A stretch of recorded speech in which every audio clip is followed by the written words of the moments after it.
Electrical apprentices, meet your new holy grail, the NEC codebook. Here's 2 code rules you must know if you plan on bending and installing conduit. Let's dive into it. The first portion of this, let's say you plan on coming out of a box or trough, right? You got to know your strapping requirements. If not, well, here we go. According to Article 358.30, A1 and 2, it goes over this. Let's jump into it. You can see we're in Article 358, Electrical Metallic Tubing, EMT, which that's what it's short for. But if you go to 358.30, specifically I said 1 and 2, but securely fastened. EMT shall be securely fastened in place in accordance with the following. So, A1, at intervals not to exceed 3 meters, 10 feet. So, every 10 feet, from one support to the next, you need to have a support, and it needs to be strapped.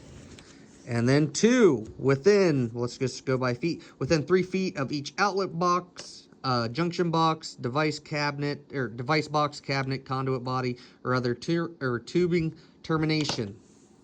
Coming out of, let's just say, a standard junction box, or maybe it's a 411, a 4 square, within 3 feet of leaving that box, or that junction box, whatever you want to call it, there needs to be a support to strap that EMT conduit.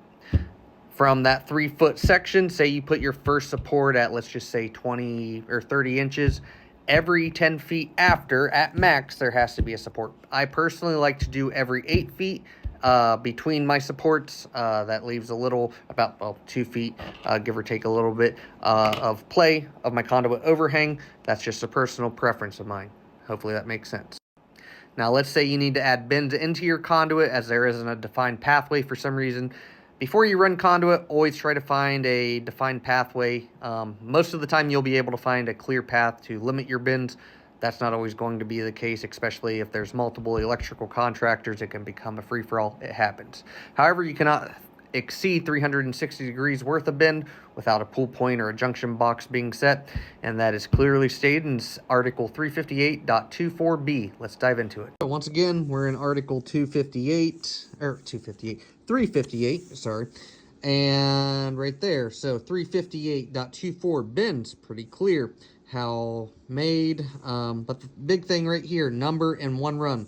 The total degrees of bend in a tubing run shall not exceed 360 degrees between pull points. So with that being said, 360 degrees is the NEC code requirement. Sometimes authority having jurisdiction, whether it's a local inspector, state inspector, or a job spec, they might say 270 degrees. That's always a possibility as well. You have to go based upon that.